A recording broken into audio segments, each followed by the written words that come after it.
Hello, Dominic, Holland here. I don't know whether you know, but I write a blog.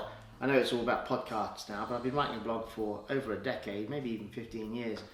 And it's on my website, dominicholand.co.uk. I'm quite proud to say that it's well read across the world and I enjoy writing it. So as long as people keep reading it, I'll keep writing them. And quirky things on life, not really specific to any kind of theme, whatever occurs to me. And I write probably once a week, sometimes more. And I'm going to read you a couple of blogs. These are just the last two blogs I wrote to give you a flavour.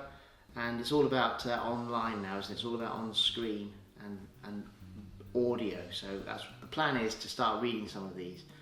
And this is what I'm going to do. So this one's called It's Good to Be Wrong. If you like these ideas, please give it a subscribe and a like and a comment perhaps. And come and read the blog yourself if you're bored of getting free sheets on trains that say nothing. So thank you very much. We live in increasingly tense and fractious times with heightened levels of anxiety. Regular readers of this blog will be aware that I know nothing, that I am frequently wrong, but often with happy consequences. For instance, Tom confounding all of my predictions on his chances in the world of show business, an attritional business in which many great men have tried and continue to try. Oblique me. And speaking of tries, my vein of form continued last week when I predicted a heavy defeat for England against New Zealand in the Rugby World Cup semi-final. And once again, I am delighted to be so categorically wrong. England won, by the way. This English victory might not mean very much to my readers, since this blog on the World Wide Web is genuinely read across the world. Many of my readers will not know what rugby is, nor that a Rugby World Cup is taking place. In Japan, by the way. Anyway, it's a very big deal indeed for us Brits. That is England, Wales and Scotland, Brits. And Ireland also, although Ireland is not part of the United Kingdom. But Northern Ireland is. But they don't feel the rugby team as they do in football. It's complicated, okay?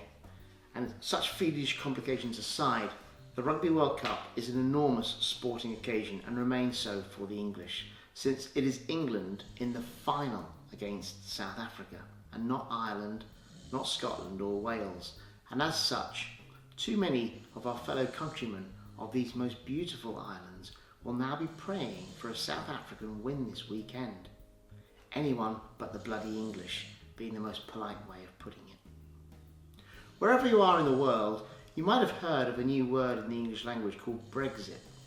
In brief, the good people of Great Britain were asked if they would like to remain part of the European Union, and the majority of whom had the temerity to say no, we'd like to leave. As such, we are not such a United Kingdom anymore, and this decision has caused much rancour and exposed even deeper splits within our great country and its various peoples.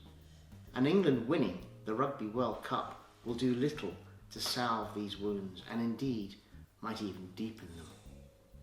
Indeed, there are many tensions that come within the game of rugby itself. Predominantly played in the private schools, it is known as a patrician sport for the well-to-do, with football, soccer, being the game for the masses. Many rugby professional players hail from our country's most gilded schools, although certainly not all. And further splits within rugby also.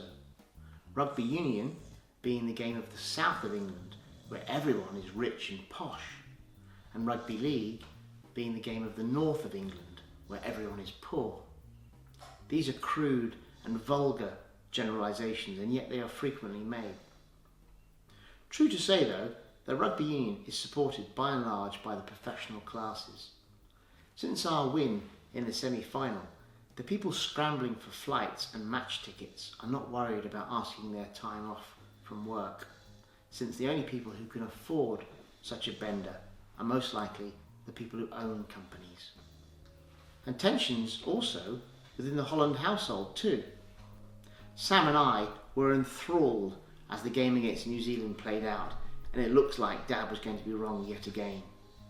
Mid-match, England have a penalty, and George Ford, our number 10, is steadying himself to take the kick.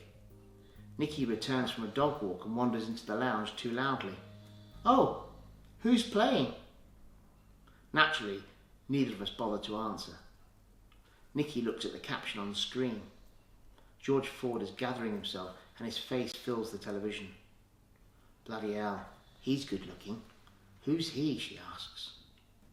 George makes his kick and Nicky is dispatched from the room with our very loudest tuts. Then a phone rings. I ask you, who could be calling any of us during the semi-final of the Rugby World Cup? It's Tom. He's calling from the United States where he's making a movie, and it's very early morning for him, and where he and Harry are watching the game. Sam answers the phone, and I'm busy apologising to Nicky for being rude and explaining that I might be jealous of George Ford but not for his good looks.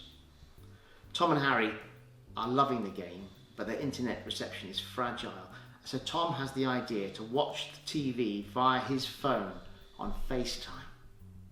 This is not ideal, and tensions ramp up a little further. The game has restarted now. Sam is not keen at the prospect of holding his phone where it's best suiting his older brother some 3,000 miles away.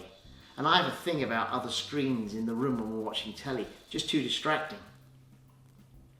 It should be said that Tom is now an actor of a certain cachet and prowess. He has people, and increasingly rarely does he hear the word no. But we're not his people. We're family, as Ray Winston might say. Hang up the phone, Sam. Normally, Sam might equivocate, but this is not the time.